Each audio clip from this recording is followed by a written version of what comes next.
अब जरूरत है बदलाव की, जैसे मैंने कहा, और बदलाव आप लोग लेकर के आएंगे, आप और हम सब मिलकर के लेकर के आएंगे, तभी बदलाव आएगा। इसके लिए अब वो समय आ गया है कि अपने आप को संगठित करो, इकट्ठा करने का काम करो, और जब भी वो मौका आए, जिस तरीके से हमारे पड़ोसी मुल्कों में, श्रीलंका में जिस तरीके से नौजवानों ने वहां की सरकार का तख्ता पलट करके रातों रात उन्हें भगाने पे मजबूर किया, जिस तरीके से बांग्लादेश के लोगों ने, नौजवानों ने वहां की सरकार का तख्ता पलट करके उन शासकों को देश छोड़ने के लिए मजबूर किया, जिस तरीके से नेपाल में वहां के नौजवानों ने लामबंद होकर के न केवल उनको सड़कों पर पीटने का काम किया, बल्कि रातों रात देश छोड़ने के लिए मजबूर किया। इसी तरीके से इन शासकों को गद्दी से खींच करके, उतार करके, सड़कों पर दौड़ा करके पीटने का काम करना पड़ेगा। इनको देश छोड़ने पे मजबूर करने का काम करना पड़ेगा, तभी जाकर के हमारा इस खामियों के लिए अवगत कराने का काम करेगा। आपसे नए साल में बहुत उम्मीद है।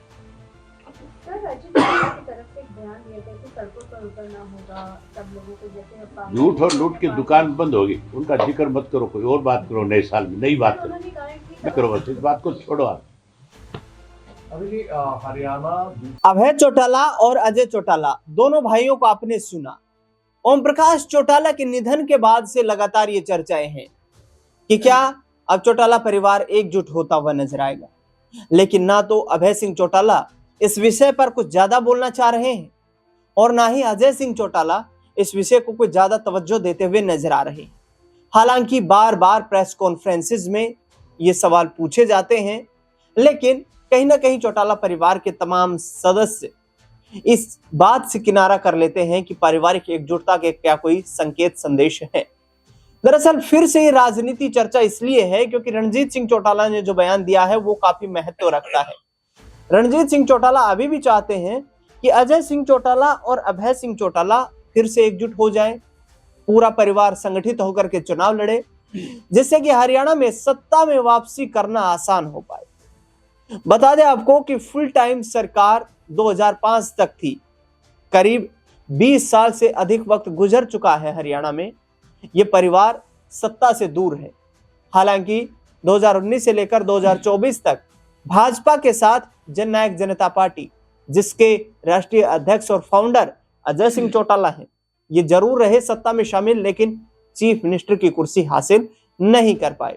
फिलहाल देखा जाए तो परिवार सियासी हाशिए पर नजर आता है राजनीतिक दृष्टिकोण से, क्योंकि इनेलो के पास वर्तमान में 2 विधायक हैं और जननायक जनता पार्टी का 2024 के लोकसभा चुनाव और विधानसभा चुनाव में खाता ही नहीं खुल पाया था। ऐसे में आने वाले वक्त में क्या सियासी चर्चाएं रहेंगी, परिवार क्या एकजुट होगा, क्या परिवार अलग अलग रास्ता ही तय रखेगा, उस पर खास चर्चा करेंगे। लेकिन एक बार फिर से अजय चौटाला और अभय चौटाला का बयान आपको सुनवाते हैं। जरूरत है बदलाव की, जैसे मैंने कहा, और बदलाव आप लोग लेकर के आएंगे, आप और हम सब मिलकर के लेकर के आएंगे, तभी बदलाव आएगा।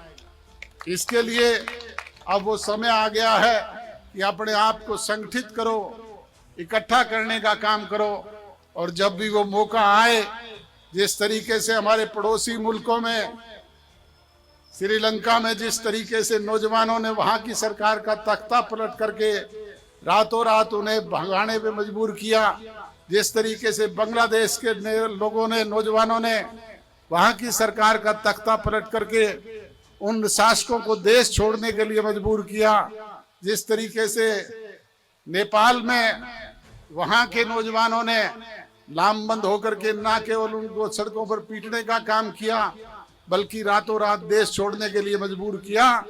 इसी तरीके से इन शासकों को गद्दी से खींच करके, उतार करके, सड़कों पर दौड़ा करके पीटने का काम करना पड़ेगा। इनको देश छोड़ने पे मजबूर करने का काम करना पड़ेगा, तभी जाकर के हमारा इस खामियों के लिए अवगत कराने का काम करेगा। आपसे नए साल में बहुत उम्मीद है।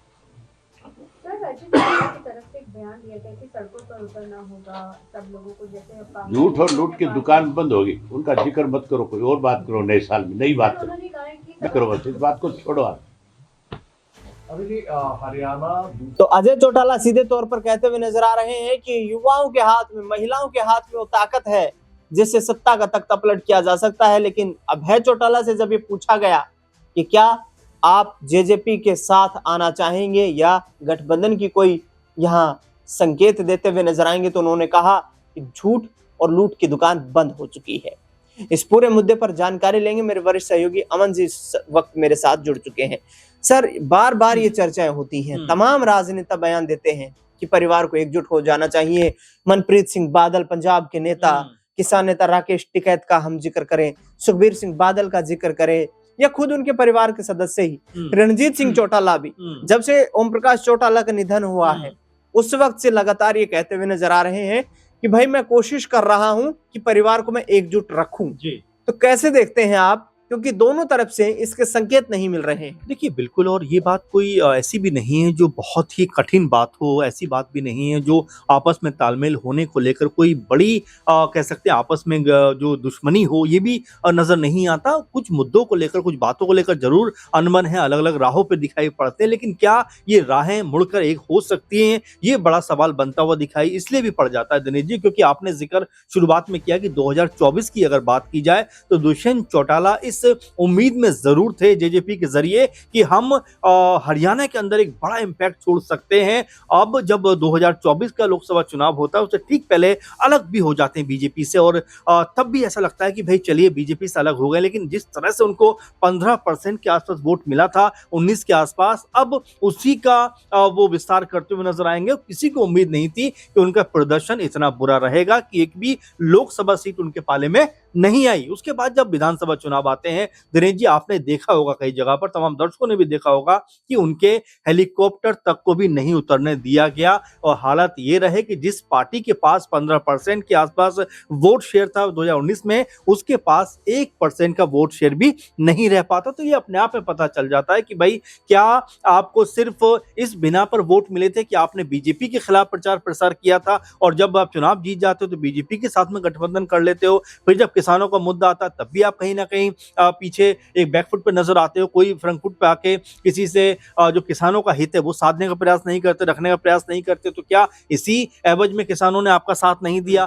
तो ये तमाम ऐसे मुद्दे थे जो शायद दुष्यंत चौटाला को उस समय लग नहीं रहा होगा कि भाई इतनी बड़ी मुश्किल उनके ऊपर आ सकती है। लेकिन अब जब आपने जिक्र किया कि अब जब राहों में मुश्किलें नजर आ रही है, इनेलो की बात करें, महज 2 विधानसभा सीटें उनके पास में, लोकसभा सीट उनके पास में भी नहीं है, तो क्या कोई संभावना बन सकती हो? जिस तरह रणजीत चौटाला ने जिक्र कर दिया कि मेरे पास 2-3 रास्ते हैं बिल्कुल, कि मैं बीजेपी में जाऊं जो सत्ताधारी पार्टी है, या कांग्रेस पार्टी में जाऊं जो मुख्य विपक्षी पार्टी है, या फिर अपने परिवार को जोड़ता हुआ दिखाई पड़ूं। तो ये जो बात उन्होंने कही है, देखिए जरूरी ये हो जाता है कि अगर इनेलो पूरी तरह से एकजुट हो जाता है, एक साथ आ जाते हैं इनेलो और जेजेपी, तो शायद हरियाणा के अंदर अपने लिए मजबूती कहीं ना कहीं साबित वो कर सकते हैं। लेकिन अगर अलग अलग राहों पर चलेंगे तो कोई भी उनका जो कदम है बहुत कारगर होता हुआ दिखाई इसलिए भी नहीं पड़ेगा कि कांग्रेस पार्टी और बीजेपी हरियाणा के अंदर काफी ज्यादा मजबूत नजर आ रही है। बिल्कुल, यहाँ पर जेजेपी और इंडियन नेशनल लोकदल के लिए चुनावी रणनीतियां काफी चुनौतीपूर्ण है।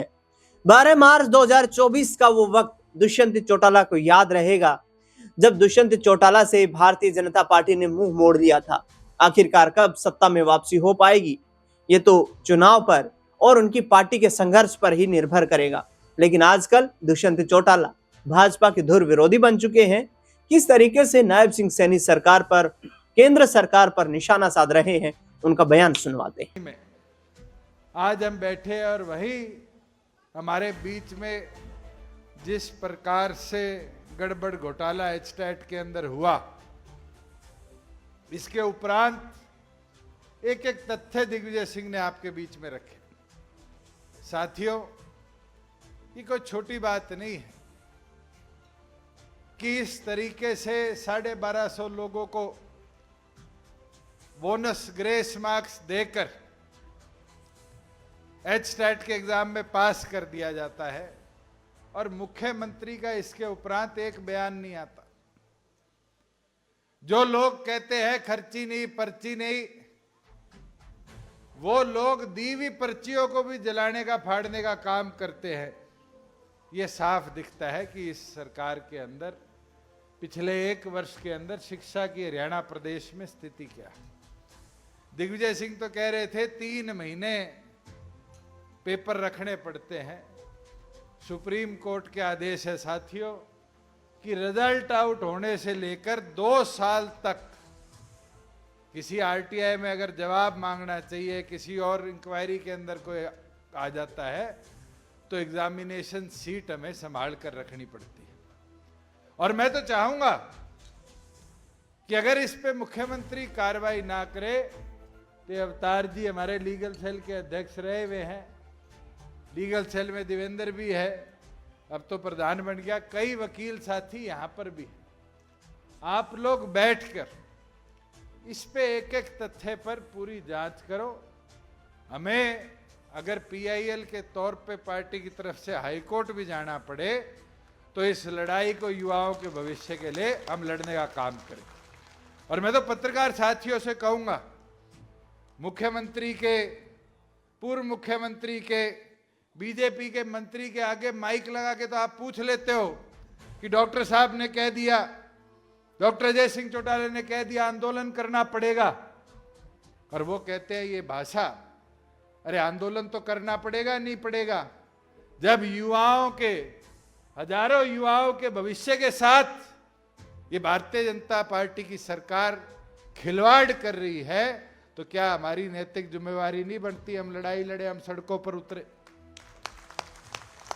मुझे बताने का काम करो साथियों कि केंद्र सरकार को उठा लो। आज 11-11.5 साल हो गए, ग्रुप सी और डी की क्या हालात देश में बना दी है। आज प्रदेश सरकार को उठा लो। ये कौशल रोजगार के नाम पर ग्रुप सी और डी को पूरी तौर पर प्रदेश से समाप्त करने की जो इनकी प्लानिंग है, ये एकमात्र इनका एक ही सोच को आगे दिखाता है कि प्रदेश में रोजगार को समाप्त करने का काम किया जाए। अरे लड़ाइयां लड़नी पड़ेगी, केवल मात्र एक ये लड़ाई नहीं कि हम बात करें और फिर मुद्दा छोड़ दें। मुझे याद है एमडीओ के छात्र ये दीपक और इनने एक मुद्दा लाके हमारे आगे रखा कि जी हमारी नैक रेटिंग खत्म होगी। नैक रेटिंग खत्म होने की वजह से एमडीयू के 1.5 लाख के लगभग बच्चों का भविष्य गर्दिश में था। यह आपकी पार्टी थी, महामहिम के पास गई और दूसरे दिन केंद्र सरकार को नैक को दोबारा लागू करना पड़ा। केवल मात्र 1.5 लाख हरियाणा के बच्चों के भविष्य की बात नहीं थी, ये बात थी तो 1.5 करोड़ से ऊपर युवाओं की। हमने देश के युवाओं की लड़ाई लड़ी, पूरे देश में किसी और पॉलिटिकल पार्टी ने तो नहीं लड़ी। और मैं तो चाहूंगा जहां हम शिक्षा की बात कर रहे हैं, ये भिवानी के अंदर आज खड़े होकर ये हमें संकल्प लेना पड़ेगा कि इस एचटेट की जो खामियां हैं, जो गलतियां हैं, जहां इसके अंदर अगर पैसा लिया गया है, उन चीजों को तथ्यों के साथ जनता के बीच में भी लेकर आने का काम करें और भिवानी की नगरी से इस लड़ाई को आगे लेकर चलने का काम करें। साथियों, मैं तो आपको प्रदेश के अलग अलग मुद्दों पे अगर हम चर्चा करें, अभी ब्रिज शर्मा जी धान की बात कर रहे थे, मुख्यमंत्री के खुद के विधानसभा क्षेत्र से लेकर खुद के जिले के अंदर, पैतृक जिले के अंदर, खुद इनकी सरकार ने माना 100 करोड़ का नकली चावल खरीदा गया, बेचा गया। आज तक एक भी मिल की वेरिफिकेशन नहीं करवाई। आप खुद उठाकर देखो कि 1 तारीख को नए डीजीपी हरियाणा प्रदेश के सिंघल साहब आए। मुझे खुशी है कि अगले ने पहले अपने प्रेस कॉन्फ्रेंस में कहा कि हम लड़ाई लड़ेंगे, जो विदेश में बैठे हैं वो आतंकवादियों के तौर पर है, जो आतंक मचाने का काम करते। और मैं उम्मीद करता हूं कि प्रदेश की कानून व्यवस्था को सुधारेंगे, मगर एक पीड़ा भी होती है कि उनको अपनी पहली प्रेस कॉन्फ्रेंस में कहना पड़ता है, कितने 10,000 10,000 के लगभग लोग फरार हैं। इसका मतलब जो पहले थे उनने प्रदेश में व्यवस्था ऐसी बनाई जिसने अपराधियों को खुली छूट दे रखी थी कि प्रदेश में अपराध करो और भाग जाओ। हम तो उम्मीद रखते हैं नव वर्ष प्रदेश की कानून व्यवस्था में सुधार लाने का काम करे। वही साथियों, मैं तो उम्मीद करता हूं कि संगठन पे तौर पर, जैसे ब्रिज शर्मा जी ने कहा, हमें काम करना पड़ेगा। दिग्विजय सिंह अपनी जिम्मेवारी निभा रहे, मगर उसके साथ साथ युवा साथियों, आप सबको भी जिम्मेवारी निभानी पड़ेगी। भिवाड़ी जिले के प्रत्येक गांव में जाकर जो मुहिम हमने शुरू करी थी बूथ योद्धा की, उस मुहिम को आगे लेकर चलना पड़ेगा कि हर बूथ पर एक युवा साथी योद्धा की तरह खड़ा होकर पार्टी के लिए काम करे। और वही जनरल इकाई के साथियों से निवेदन करूंगा, ये वर्ष बड़ा महत्वपूर्ण है संगठन की ताकत को बढ़ाने के लिए। 10 तारीख का समय है हल्का कार्यकारिणी और जिलों के सेलों की कार्यकारिणी घोषित करने का। जितेंद्र जी, यह आपकी जिम्मेवारी है, जिले के आप और कृष्ण जी कप्तान। ये लड़ाई जो कागज की है, कलम की है, ये सबसे मजबूत लड़ाई है। अगर जिम्मेवार मेहनती साथी को जिम्मेवारी देकर संगठन में खड़ा करोगे तो आपकी हर लड़ाई में वो आपके साथ खड़े होकर लड़ने को तैयार हो। भाई, मेरी माताओं बहनों से कहूंगा, 50% आबादी आपकी है, अपनी ताकत को मत भूलो। आप लोग एक चीज समझो कि 2029 के चुनाव में अगर 33% लागू हो गया तो भिवाड़ी विधानसभा जिले की 4 सीटों में से कम 1 सीट पर महिला उम्मीदवार के तौर पर उतरना पड़ेगा। और ये जिम्मेवारी जब बखूबी निभेगी जब मेरी माता बहनें हर चूल्हे चौकी तक जाकर पार्टी के साथ नई माताओं बहनों को जोड़कर इस संगठन की ताकत को बढ़ाए। और मैं तो सबको कहूंगा, जब हमने महिला की मूवमेंट शुरू करी, चुनरी चौपाल चलाई, तो भिवाड़ी जिले का एक अहम योगदान रहा और उसने प्रदेश में एक महिला सशक्तिकरण की सोच को ताकत दी। और आज मुझे खुशी है कि हम चाहे 10% के हिस्सेदार थे, मगर माताओं बहनों को 50% पंचायती राज में हिस्सा दिलाने में कामयाब रहे। हम चाहे 10% के हिस्सेदार थे, मगर 33% राशन डिपो को महिलाओं में हमने वितरण करने का काम किया। और यह मुमकिन जब हो पाया जब आप लोगों के आशीर्वाद ने हमें ताकत दी। और मैं उम्मीद रखता हूं कि इस 2026 के वर्ष के अंदर आप सभी इसी ताकत के साथ, जोश और उत्साह के साथ मैदान में उतरकर जननायक जनता पार्टी की ताकत को और बढ़ाने का काम करोगे। मैं तो युवा योद्धाओं से एक आग्रह करूंगा, ये लड़ाई आपने लड़नी है। ये वर्ष जो आगामी 2026 का है बड़ा महत्वपूर्ण है और इस 2026 के वर्ष के अंदर ये तो एक मुद्दा है स्टैट का जो नायब सैनी को जगाएगा, चताएगा, अनेक मुद्दे आएंगे, मगर साथियों योद्धाओं की तरह खड़ा होकर पार्टी की रीढ़ की हड्डी बनकर अगर कोई लड़ाई लड़नी पड़े तो सड़कों पर उतरकर इस प्रदेश के हित के लिए, इस देश के हित के लिए लड़ाई लड़ने को तैयार होकर मैदान में उतरने का काम करना। मैं तो इसी उम्मीद और विश्वास के साथ आप सबको 2026 की पूर्ण दोबारा शुभकामनाएं देता हूं और उम्मीद करता हूं कि सभी साथी मेहनत लगन के साथ पार्टी संगठन को और ताकत से आगे बढ़ाने का काम करेंगे। आपका पूर्ण बहुत